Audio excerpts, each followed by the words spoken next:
అద్భుతంగా ఉన్నది. కావున ఇప్పుడున్న సర్పంచ్ ఎలక్షన్లలో 80% వచ్చింది.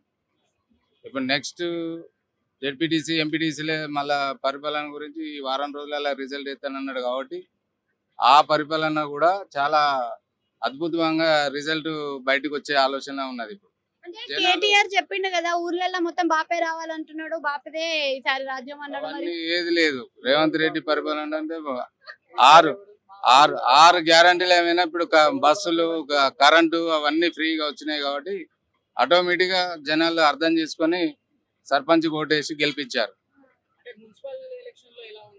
మున్సిపాలిటీ ఎలక్షన్ లో కూడా ఏది ఏమైనా కూడా రేవంత్ రెడ్డి పాలనకు మొత్తం మీద అనుకూలంగా జరుగుతుంది.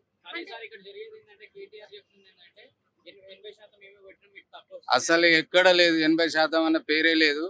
అదనే తెలియక అవన్నీ చేసుకుంటాను అంతే అంతే తప్ప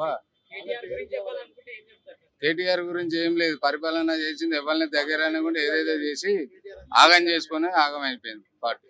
అంటే ఇక కేసీఆర్ పని అయిపోయింది అంటారా? బయటికే వస్తలేడు, అసెంబ్లీ మెట్ల ఎట్లా వస్తాడు?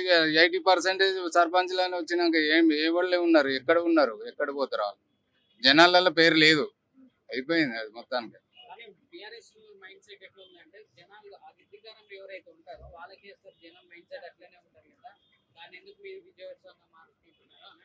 ఇక అంటే అలాంటి వాళ్ళు అంటేనే ఉంటారు. ఇక ఎట్లుంటది అక్కడ ఇప్పుడు జనాలు ఇచ్చోళ్ళ వాళ్ళు ఏమన్నా తెలియకల్లో లేదు. జనాలు ఎట్లున్నది, ఏ పరిపాలన ఉన్నది, ఎట్లా నడుతుంది దాన్ని బట్టి వాళ్ళు జనాలు ఊహించి ఓట్లు ఎత్తున్నారు అంతే.